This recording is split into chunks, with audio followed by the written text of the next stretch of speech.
So, hey there, welcome back. Let's continue with part two of this story. Now, because he was telling the truth and because Belinda had chosen the wrong person, because of investigation laws, etc., in California at that stage, Belinda was no longer able to actually assist the police. So not only has she selected the wrong person, now the police could not use her for any further investigation inquiries either, which was kind of like they're back to square one. They have no leads, they have no clue who this could be, they have no idea at this stage. The only lead that they possibly had at this stage was the White Ford expedition. But how many White Ford expeditions are there in the world, and especially in California, and especially in 2006? So it was kind of like they were back to square one. So this is where the family decide to take it into their own hands. So Crystal had a cousin who was 14 at that time. Her name was Jamie, and at the time when Jamie found out what had happened to her cousin, she was obviously distraught. I think from what I've gathered, they had a really close relationship, kind of like a sister relationship rather than cousins. So Belinda comes up with an idea and Jamie decides to help.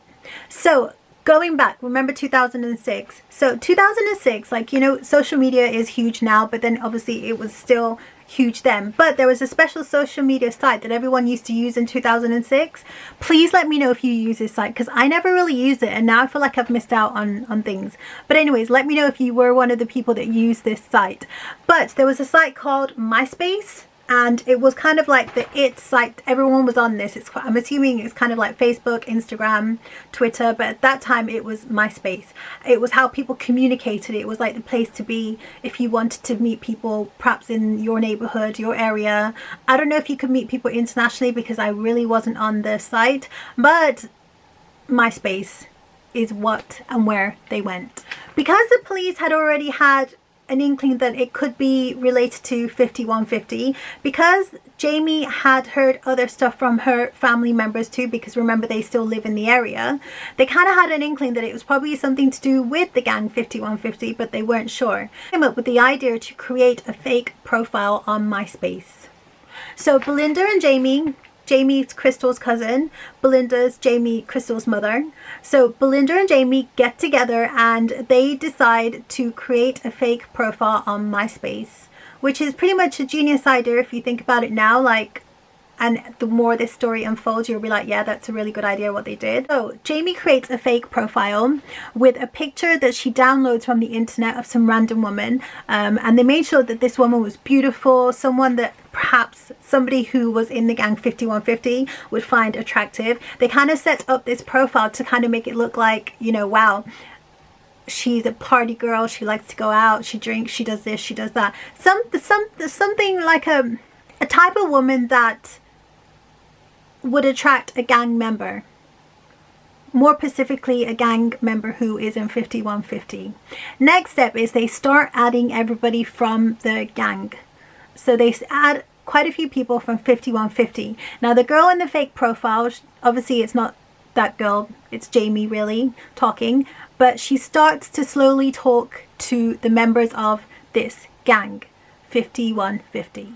I just want to remind you guys, Jamie, her cousin, still 14. But this fake profile girl is not really attracting the kind of information that she wants. They're kind of not taking her seriously. Like, I think she perhaps came across as being too much of a party girl, if that makes sense. So they then decided, so Jamie and Belinda, Crystal's mom, then decide to actually make a brand new profile. But this time they decide to actually use Crystal Theobald's picture.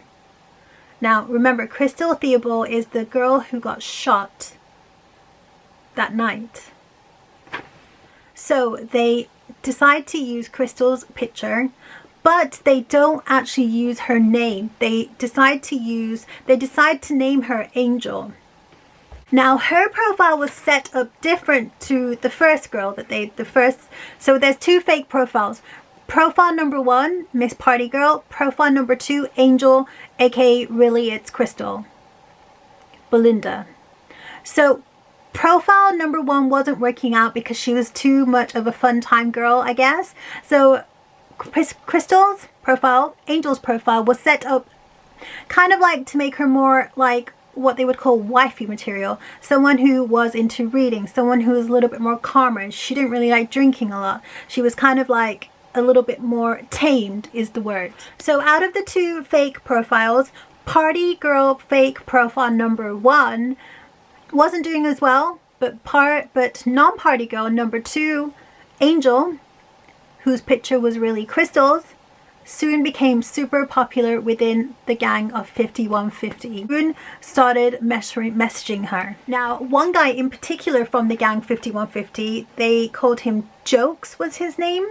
He especially began to grow a funding towards Angel, and you could just tell, like in the messages and in like the way he spoke to her, he wanted her to know that yes, he's in a gang, but yes, he wants more from his life. Like, he was studying to be a chef, he wanted to do things in his life, and he surely fell in love with Angel. There wasn't really like, you know, catfish like we have now. Like, we would know if someone's talking to you and they're not seeing you, there must be something wrong. It's called catfish. But then at that stage they didn't figure it out, so the conversation lasted for a while, say a good few weeks. But obviously Jokes was slowly and surely falling for Angel, so he invited her on various different occasions. She'd make an excuse, he didn't think much of it, he continued to try. One night he actually decides to invite her to a party that they were having in the neighborhood. Obviously Angel's not going to go because it's Crystal and it's Jamie who's talking to him, but she says to him, she says, well, I don't drive, how can I get there? And he says, don't worry about it, I will pick you up. That's when she said to him, what do you drive? And he says, Ford Expedition. So the moment he typed Ford Expedition, finally they'd had their first lead to somebody in the gang who drove a Ford Expedition. So let's just recap. The police were not able to locate this man, this car, but a 14-year-old using a fake profile on MySpace actually was able to come up with a brand new lead for the police. So finally, Belinda tells the police that they finally have a lead. She tells the police what they've been doing. I don't think the police was like too chuffed with their idea, but they figured, well, they've done more than what we've been able to do. So they finally called Jokes in. Now this guy's name, that's his like MySpace name, but his real name is William Sotelo. William Sotelo. So he's brought into the police station, he's questioned about that night, the car. The police is like, well, you know, this has happened on that night, were you involved, tell me the truth, we already know, blah blah blah. And William's like, you sure it's me? Thanks for watching part 3, coming up very, very soon. See you later.